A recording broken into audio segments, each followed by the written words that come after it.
Shalom, dear ones. It's been about 5 days and I've had my first meal today. Went to the gym this morning. Energy was still great today. My bench press stayed about the same. Now that I'm lighter, I need to eat more food because I'm leaning out too much. I'm losing too much fat.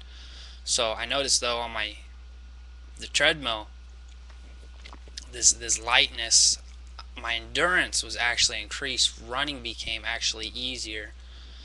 And my bench press, my weights, my strength overall maintained. So what a middle class person like myself who's well nourished and tries to eat healthy the best I can, we can, us here in America especially, all of us can go much longer. This was somewhat testing my limits. I have to respect my parents and their worries, so I have to stop this and start eating, and I'm just losing too much. But our capacity to go without food is much greater than the average person thinks.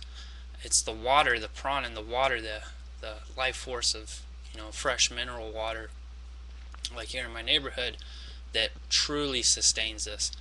And I've learned a lot in this experience. One thing is to appreciate the food that we do eat. When you drink water, say, thank you, water, for being, pure and in service for me. You taste great, or, thank you to the food. Thank you for sustaining me. And, this is one thing that the Native Americans especially knew more than anything, that it comes from the earth, and they thank the earth for their meals. And by doing this, they're going to get more out of it. But I've learned how to regulate my hunger through the solar plexus, and sustain energy through feeling my heartbeat and connecting with my heart, leaving the mind as much as possible as I can. The mind will play tricks. And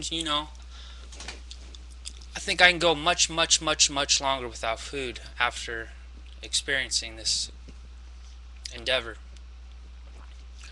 So maybe later in life I'll try and attempt another thing.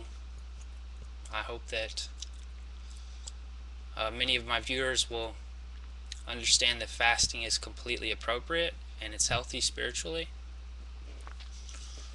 And it's been a good it's funny though, because you may tell my behavior is different than last video. Well, just slightly, because I feel like an omelet. That's right. I couldn't eat as much as I usually could. I try to eat as much as I can, and half an omelet and a cup of fruit filled me up very well. And I think I'm going to refine my diet after this, because I've learned about intuition and the foods that your body needs. The tulip taught me that if your body says it's food and that it's really good food, then you should eat it. If your body says that maybe there's some negative energy in here, then do your best to stay away from it. But there's nothing wrong with eating junk food or doing whatever you like. Pizza, chips, it's all good. But back to the ENOCH. So far what I've learned is that first of all, I recommend highly this book. I will most likely make a new channel on the Book of Enoch, giving the passages in a linear fashion, condensed in form, to bring awareness that J.J. Hurtak is actually the biblical Jacob, who has been assigned, I believe, as a messenger to humanity in this time. This book is very important to our development, and what I've learned is that actually many people sleep with this book under their pillow because they believe that it's sacred enough that they might absorb it in their sleep. So I've heard. But what I've learned is that the Brotherhoods of Light will be returning if we are spiritually ready enough, if we can complete what we came here to do. And some of you can sense it, but the Pleiades is known as Kiesel, and Orion Brotherhood of Light is known as Kimmel.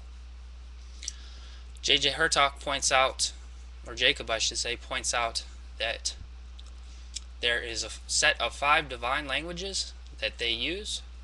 That is the language of light. This includes Egyptian, Sanskrit, Hebrew, Chinese, and Tibetan. And when they combine these, they get a multidimensional language based on geometria and light and so much more.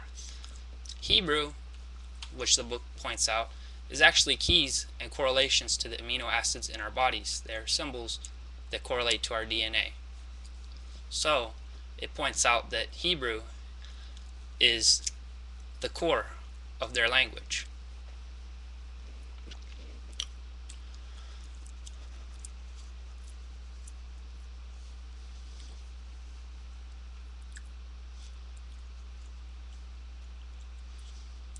Also, I should have brought the book up here, but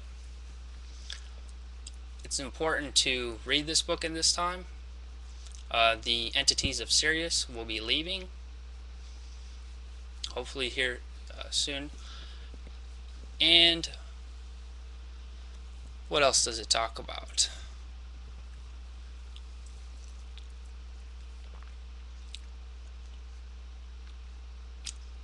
Speechless right now. For some reason my mind is completely blank. So, Shalom Lehitraot, Shalom Aleichem, Lehalel Adonai.